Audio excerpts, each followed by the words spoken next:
Good morning, all the students. Today I am going to teach chapter number 8, that is Walking on the Moon. But first of all, I want to ask you all that आप सबको बचपन से ही कुछ बनने की इच्छा होगी, है ना। कुछ बच्चे ये सोच रहे होंगे कि मुझे डॉक्टर बनना है। सबके अलग अलग ड्रीम होते हैं ना। जैसे किसी को सिंगर बनना है, किसी को डांसर, किसी को मेरी तरह टीचर, या तो कोई एस्ट्रोनॉट यानी कोई फ्लाई करने की कोई ख्वाहिश रखता होगा, है ना। सभी बच्चों के अंदर कुछ ना कुछ भगवान ने खूबी दी होती है। सभी बच्चों को बचपन से ही कुछ बनने की एक उसका सपना रहा होता है। तो आप सबका भी सपना रहा होगा, है ना। तो यहाँ पर आप देख सकते हैं कि the name of the chapter is walking on the moon. इससे आपका क्या पता चलता है? मून पे चलना। आप सोचो, हम तो सारे अर्थ पे रहते हैं, राइट, और मून है वो तो सैटेलाइट है। तो यहाँ पर आप सबको थोड़ा बहुत तो आइडिया आ गया होगा कि ये जो स्टोरी है वो किसके बारे में है। बट मैं अभी आपको डिस्क्लोज बिल्कुल नहीं करूँगी। लेट्स सी कि ये जो स्टोरी है वो किसके बारे में है। Let's read about a boy who dreamed of flying. See how far his dreams and hard work took him. यहाँ पर हम एक छोटे से बच्चे जिसका ड्रीम था क्या, फ्लाई करना लाइक अ बर्ड। और सच में कभी कभी देखो, काफ़ी बच्चे सपने तो देखते हैं बट किसी के सपने अधूरे रह जाते हैं, या फिर कोई वो दूसरी चीज़, फिर उसका जो पाथ है, रास्ता है, वो डाइवर्ट हो जाता है। तो यहाँ पर हम देखेंगे कि उसका जो ये सपना है एक बर्ड की तरह उड़ना, कि उसका जो हार्डवर्क उसके प्रति कि ये जो मुझे अचीव करना है मेरी लाइफ में, उसको कहाँ पर ले जाता है। और यहाँ पर हम देखेंगे भी कि ये लड़का आखिर है कौन। So a little boy called Neil had a lovely dream. एक छोटा सा लड़का जिसका नाम नील है, ओके, उसने एक बहुत अच्छा सपना देखा था। In his dream he flu like a bird. वो अपने सपनों में किस तरह से उड़ रहा था, जैसे कोई एक छोटा सा बर्ड हो। देखो बच्चों, कभी कभी हमारे साथ जो घटनाएं घटती है वो कुछ उसका एक संकेत होता है, बराबर। तो उसने ये जो सपना देखा, उसने उसको क्या देखा, यानी कभी कभी हमारे मन की जो इच्छा है वही चीज़ हम सपनों में देखते हैं। तो उसने ये देखा कि वो उड़ रहा है like a bird. He saw blue rivers and green fields, huge mountains and narrow valleys. उसने ऊपर से, जैसे पता है ना कि ऊपर बर्ड जब आकाश में उड़ते हैं, है ना, उसे ऊपर से ब्लू रिवर्स दिखती है, हरे हरे खेत दिखते हैं, बड़े बड़े माउंटेन्स और वैलीज माने खाई, हाँ, तो उसको ऊपर से दिखाई दे रहे हैं। The trees, the houses, the people and the cars all looked very small from the sky. और जब वो बर्ड बन के जब उड़ रहा था सपनों में, उसको ये सारी चीज़ें, चाहे वो इंसान हो, मकान हो, गाड़ियाँ हो या फिर ट्रीज हो, उसको ये बहुत छोटा सा दिखा। अब मैं आपको बताती हूँ कि ये है कौन। देखिए, आप सस्पेंस खुलने जा रहा है और इसका नाम है नील आर्मस्ट्रॉन्ग। आपको पता है बच्चों, मून पर, हमारे चंद्र पर सबसे पहला जो स्टेप अपना फुट रखने गया था वो कौन था? Neil Armstrong. Neil Armstrong was born on August 5, यानी 5 अगस्त पर उसका जन्म हुआ था। कौन सी साल में? 1930 in Ohio. He was the oldest of 3 children, यानी कि उसके पापा के 3 बच्चे थे, मम्मी पापा के, और उसमें से ये सबसे ओल्डेस्ट माने एल्डर, ये सबसे बड़ा बच्चा था। नील लव्ड एरोप्लेन्स। देखिए, वो छोटा था तब से उसे एरोप्लेन्स बहुत पसंद थे। He got his love for flying from his father. और ये फ्लाइंग उसको कहाँ से ये चीज़ उसको क्यूरियोसिटी हुई, उसके पापा के पास से। Neil and his father had gone to see some air races when he was very little. वो अपने पापा के साथ जाता था और कहाँ पर, air races when he was very little. Okay, ये सब देखने के लिए जब बचपन से ही ये सारी चीज़ें उसने अपने इर्द गिर्द देखी थी, इसीलिए उसको ये चीज़ ने यानी कि फ्लाइंग करना, एरोप्लेन्स, ये चीज़ उसको बहुत अट्रैक्ट किया उसकी लाइफ में। That was when the little boy decided, ध्यान देना बच्चों, that all wanted to do was to fly. Flying was all the could think about in his dreams and he was awake. चाहे वो सपनों में हो यानी कि सोता हो, या फिर वो खुले आँखों से जब वो सपने देख रहा है, तब से ही उसको एक पायलट बनने का, उसको एक एरोप्लेन उड़ाने का उसका सपना रहा था। चाहे उसकी आंखें बंद हो, सपने देखता हो, या फिर उसकी आंखें खुली हो, तो भी ये चीज़ एरोप्लेन और फ्लाई करना, बर्ड्स, ये सारी चीज़ें उसको बहुत अट्रैक्ट करती थी। आप सोचो, when Neil was only 6 years old, his father took him on a ride in a small plane for the first time. आप सोचो, जब वो सिर्फ 6 साल का था, उसके पापा ने उसे प्लेन में लेके गए। The plane could carry only about 12 people, और प्लेन इतना छोटा था कि उसमें ज़्यादा से ज़्यादा यानी कि मैक्सिमम 12 पीपल ही बैठ सकते थे, और वो छोटा सा प्लेन था। इट वॉज सो नॉइजी, आज के जितने जो प्लेन में हम ट्रैवलिंग करते हैं, ओके, इतना एडवांस नहीं था, बहुत आवाज़ आती थी। It was a noisy and bumpy ride. अब यहाँ पर आप एक वर्ड देख रहे हो, बम्पी राइड। बम्पी का मैं आपको यहाँ पर मीनिंग बच्चों बताऊंगी। What is the meaning of bumpy, यानी a ride that is uncomfortable when you move about a lot, right. यानी कि जैसे रोलर कोस्टर पे बैठते हैं तो क्या हम सीधे बैठते हैं? No, it's too bumpy, right, बहुत थड़के आते हैं, है ना।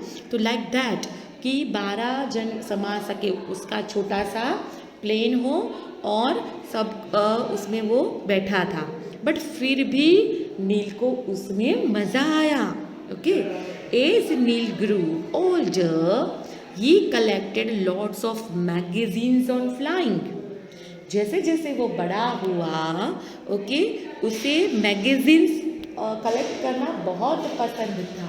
ओके, इस टाइप के मैगजीन्स कि जिसमें उसको एरोप्लेन्स के बारे में, उसके कैसे फ्लाई करना चाहिए, यानी आप सोचो कि सिर्फ ड्रीम करना, ओके, यही सिर्फ काफ़ी नहीं होता। जो आपका सपना होता है, अगर आपको वो पूरा करना है, ओके, तो आप क्या करोगे, उस दिशा में हमें आगे बढ़ना होता है। और ये तो डिटरमिन था कि भाई मुझे एनी हाउ मुझे पायलट बनना है, मुझे तो आसमान में उड़ना है। ये तो उसने बचपन से ही ये तय कर लिया था, इसलिए उसने बहुत सारे मैगजीन्स कलेक्ट किए, किस तरह से एरोप्लेन उड़ाया जाता है। तब से ही वो एरोप्लेन्स के बारे में इंफॉर्मेशन कलेक्ट करने लगे। जबकि वो जो एज होती है वो तो खेलने कूदने की होती है। He also made many model aeroplanes, उसने बहुत सारे मॉडल्स बनाए, और वो भी बहुत कम एज में। बच्चों, आपको ये जानकर हैरानी होगी, when he was 11, Neil asked his parents if he could take flying lessons for $9 an hour. आप सोचो, जब वो सिर्फ 11 साल के थे, उसने अपने पेरेंट्स को पूछा, हिम्मत की कि क्या प्लेन कैसे चलाया जाता है, उसकी ट्यूशन्स में ले सकता हूँ, और उसके लिए मुझे 1 घंटे के $9 देने हैं। अब देखते हैं कि उसके पेरेंट्स ने क्या रिप्लाई दिया। His parents said yes, but he would have to work and earn the money himself. तू कर तो सकता है, बट ये जो पैसे हैं वो हम नहीं देंगे, तुझे खुद को ही ये कमाना पड़ेगा, अचीव करना पड़ेगा। तुझे जो करना है खुद के दम पर, खुद के पैसों से करना है, राइट। आप देखो, यानी उसके पेरेंट्स ने सपोर्ट तो किया, बट किस तरह से कि ये तुझे खुद को करना है। ऑन द 16th, आप ध्यान देना बच्चों, देखिए आपको भी इसमें काफ़ी इंस्पिरेशन मिलेगा। On his 16th birthday he got his pilot's license. सोचो बच्चों, देखिए यहाँ पर, और उसने ये किया भी, देखो मैं यहाँ पर आपको वापस पढ़ के बताती हूँ। All Neil wanted to do was to learn to fly. He worked hard and made the money he needed.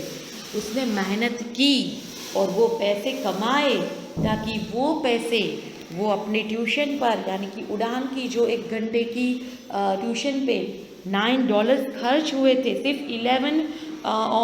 11 years की एज में उसने ये चीज़ कमाना सीख लिया। सोचो, क्योंकि उसका ड्रीम, उसका डिटर्मिनेशन बहुत पक्का था।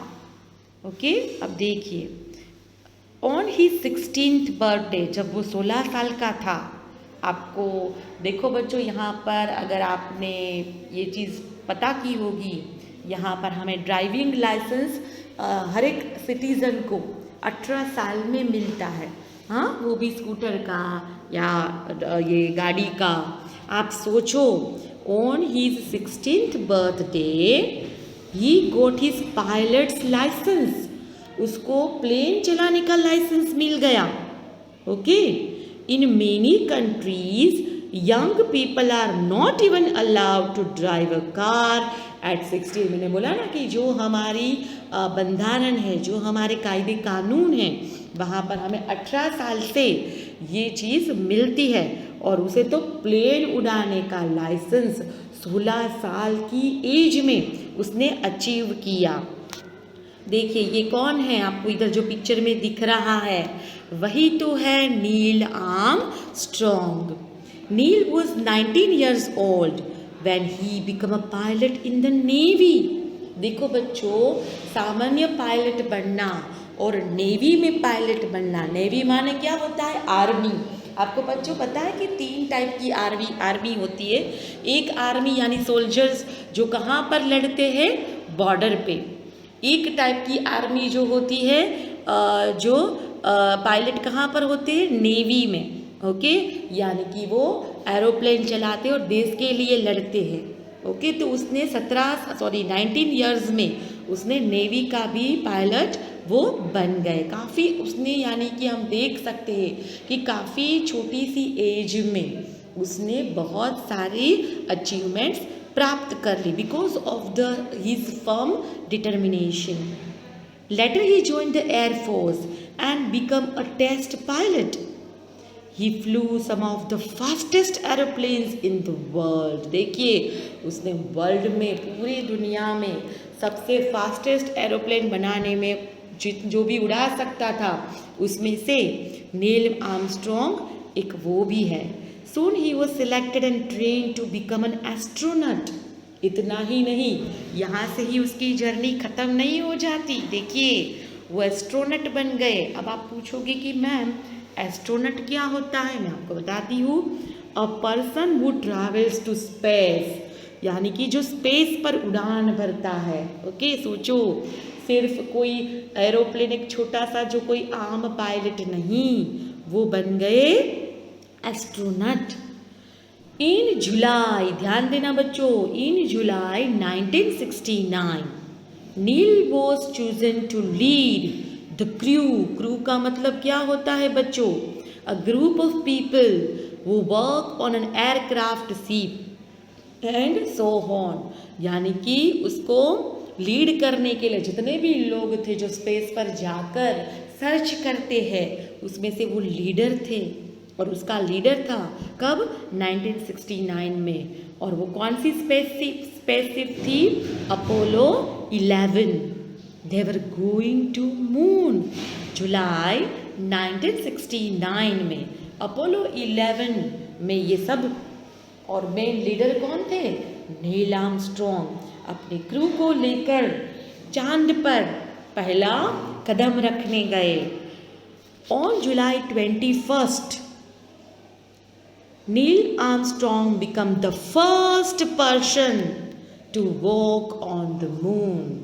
और ये एक पहला इंसान है हमारी दुनिया में था जिसने अपना पहला कदम चांद पे रखा, यानी उसने वर्ल्ड रिकॉर्ड बना दिया. He called the first step he took a giant leap for the world. अर्थ से ऊपर, जैसे उससे अर्थ से एक जायंट लीप माने एक जैसे जंप किया हो. ओके, किसके ऊपर? मून के ऊपर. From the moon Neil could see the tiny earth hanging in the sky. और जैसे कि जब वो मून पर पहुँचे उसने देखा कि हमारी जो अर्थ है वो तो बहुत छोटी सी लगती थी और जैसे वो लटकी हुई है आसमान पर. और his dream came true that day. और यही पिक्चर है, देखो बच्चों, आपको पता चलेगा जब वो अपनी स्पेस से यहाँ पर उसने चंद्र के ऊपर अपना फर्स्ट स्टेप रखा और अपने देश का झंडा सबसे पहले गाड़ने वाला, अपने देश को प्राउड फील कराने वाला और कोई नहीं, ये वही है. कौन? Neil Armstrong. So I hope कि आपको भी इससे इंस्पिरेशन मिलेगा कि देखो, जब बच्चों आप में एक हौसला होता है तो इंसान कहाँ से कहाँ पहुँचता है. ओके, ड्रीम रखते तो हम सब है, हम सबके अलग अलग ड्रीम होते हैं, बट हम वो ड्रीम पर पहुँचने के लिए जितने भी ऑब्स्टिकल्स आते उसको पार करने के लिए हम क्विट कर देते कि भाई नहीं, हाँ ये हमसे नहीं होगा. बट नील आर्मस्ट्रॉन्ग, जब उसके पेरेंट्स ने बोला कि तुझे अगर उड़ान भरना सीखना है, सीख, हमें कोई प्रॉब्लम नहीं है, बट तू अपने पैसों से ये सारी चीज़ें करोगे, ताकि उसे भी रियलाइज हो कि भी कोई भी ड्रीम अचीव करने के लिए, और उसके पेरेंट्स को भी पता चले कि उसका जो ये ड्रीम है वो भी कितना ड्रीम को लेकर सीरियस है. ठीक है, तो यहाँ पर हमने ये चैप्टर सीखा, walking on the moon. I hope you love it. Please watch my video 2-3 times so you can understand this, and from this lesson even I hope कि आप सब भी नील आर्मस्ट्रॉन्ग की तरह एक फर्म डिटर्मिनेशन रखकर अपने लक्ष्य की ओर आगे बढ़ोगे. Thank you and have a nice day.